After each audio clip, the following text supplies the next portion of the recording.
Pesugihan Kirik, ritual terlarang yang mengubah anak jadi tumbal, kisah nyata yang disembunyikan.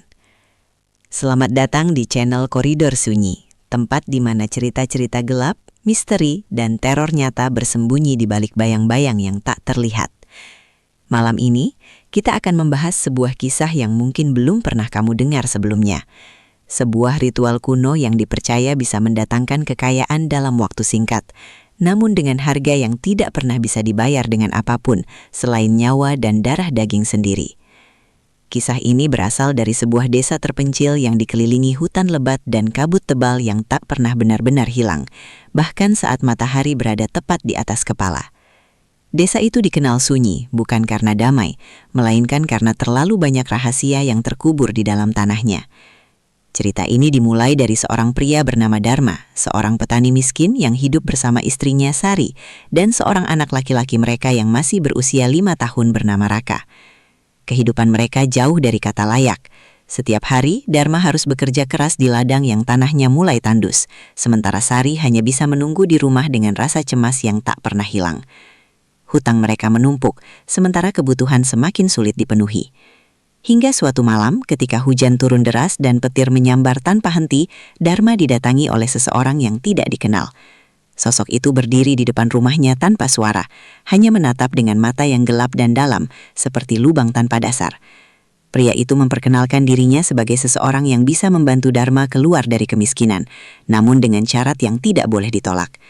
Dharma awalnya ragu, namun rasa putus asa yang telah lama menggerogoti pikirannya membuatnya akhirnya membuka pintu dan mendengarkan apa yang ditawarkan sosok tersebut.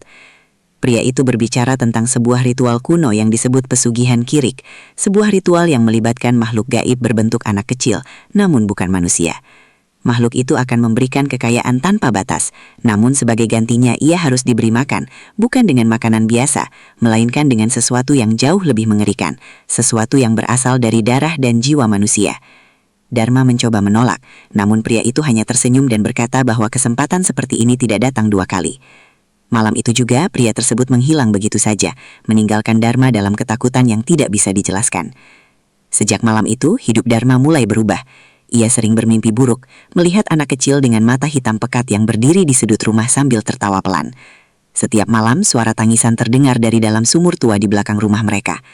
Sari mulai merasa ada yang tidak beres dengan suaminya, karena Dharma menjadi lebih pendiam dan sering keluar rumah saat tengah malam tanpa alasan yang jelas.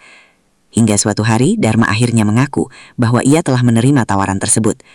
Ia telah melakukan ritual pesugihan Kirik di hutan terlarang yang berada di pinggir desa. Ia membawa sesajen dan membaca mantra yang diajarkan oleh pria misterius itu, dan sejak saat itu sesuatu telah mengikutinya pulang. Sari menangis dan memohon agar Dharma menghentikan semua ini, namun semuanya sudah terlambat. Malam itu mereka mendengar suara langkah kaki kecil berlari di dalam rumah, padahal Raka sudah tertidur pulas di kamarnya. Suara tawa kecil mulai terdengar diikuti dengan bau amis yang sangat menyengat. Ketika Sari membuka pintu kamar Raka, ia melihat sesuatu yang membuat tubuhnya gemetar. Anaknya duduk di sudut ruangan sambil berbicara dengan sesuatu yang tidak terlihat. Dan ketika ia menoleh, wajahnya berubah, matanya menjadi hitam pekat dan senyumnya melebar tidak wajar. Sejak saat itu Raka tidak lagi sama. Ia sering tertawa sendiri dan berbicara dengan seseorang yang tidak bisa dilihat oleh orang lain. Makanan yang disediakan Sari selalu tidak disentuh, namun anehnya Raka tidak pernah terlihat lapar. Sebaliknya, tubuhnya justru semakin kurus dan pucat. Dharma mulai menerima uang secara misterius. Setiap pagi selalu ada amplop berisi uang dalam jumlah besar di depan rumah mereka. Namun setiap kali uang itu datang, sesuatu yang buruk selalu terjadi di desa tetangga. Ada orang yang tiba-tiba menghilang, ada yang ditemukan tewas dengan kondisi mengenaskan, dan ada pula yang kehilangan akal sehat tanpa alasan yang jelas. Warga mulai curiga dan mengaitkan kejadian tersebut dengan Dharma, namun tidak ada yang berani menuduh secara langsung. Hingga suatu malam, seorang tetua desa datang ke rumah mereka dan memperingatkan bahwa apa yang telah Dharma lakukan akan membawa malapetaka yang jauh lebih besar jika tidak segera dihentikan. Tetua itu mengatakan bahwa pesugihan Kirik bukan hanya soal kekayaan, melainkan tentang pengorbanan yang akan terus diminta hingga tidak ada yang tersisa. Dharma mulai merasa takut, namun ia tidak tahu bagaimana cara menghentikannya, karena setiap kali ia mencoba menolak, suara anak kecil itu akan muncul di kepalanya, meminta sesuatu yang tidak bisa ia abaikan. Permintaan pertama datang saat Raka jatuh sakit, tubuhnya panas dan ia terus mengigau menyebut nama-nama yang tidak dikenal. Malam itu, Dharma mendengar bisikan yang mengatakan bahwa untuk menyelamatkan anaknya, ia harus memberikan sesuatu sebagai pengganti, sesuatu yang setara dengan jiwa seorang anak. Dharma panik dan tidak tahu harus berbuat apa, hingga akhirnya ia melakukan sesuatu yang tidak pernah ia bayangkan sebelumnya. Ia pergi ke desa sebelah dan menculik seorang anak kecil yang sedang bermain sendirian di tepi hutan. Malam itu, suara jeritan terdengar di dalam hutan, namun tidak ada yang berani mendekat. Keesokan harinya, Raka sembuh seolah tidak pernah sakit. Namun sejak saat itu, Dharma tidak lagi bisa tidur dengan tenang. Bayangan wajah anak yang ia culik terus menghantui pikirannya, sementara suara tawa kecil semakin sering terdengar di dalam rumah. Sari mulai kehilangan akal sehatnya. Ia sering menangis dan memohon kepada sesuatu yang tidak terlihat untuk mengembalikan anaknya yang dulu. Sementara Raka semakin berubah menjadi sesuatu yang tidak lagi bisa disebut manusia. Suatu malam ketika bulan purnama menyinari desa dengan cahaya pucat, Dharma terbangun oleh suara langkah kaki di luar rumah.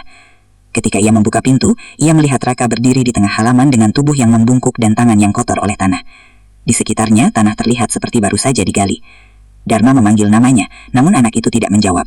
Perlahan Raka menoleh dan tersenyum. Senyum yang sama seperti yang ia lihat dalam mimpinya. Mata hitam pekat tanpa kehidupan. Saat itu Dharma sadar bahwa apa yang ia bawa pulang dari hutan bukanlah berkah, melainkan kutukan yang tidak akan pernah berakhir. Keesokan harinya, warga desa menemukan beberapa kuburan lama yang terbongkar dan mayat-mayat yang hilang tanpa jejak. Ketakutan mulai menyebar dan semua mata kini tertuju pada rumah Dharma. Hingga akhirnya sekelompok warga memberanikan diri untuk mendatangi rumah tersebut. Mereka menemukan pintu dalam keadaan terbuka dan bau busuk yang sangat menyengat di dalamnya. Sari ditemukan terbaring tak bernyawa dengan ekspresi ketakutan yang membeku di wajahnya. Sementara Dharma duduk di sudut ruangan dengan mata kosong dan tubuh gemetar. Ia terus mengulang satu kalimat yang sama. Ia datang, ia lapar, ia minta lagi. Namun yang paling mengerikan adalah Raka tidak ditemukan dimanapun.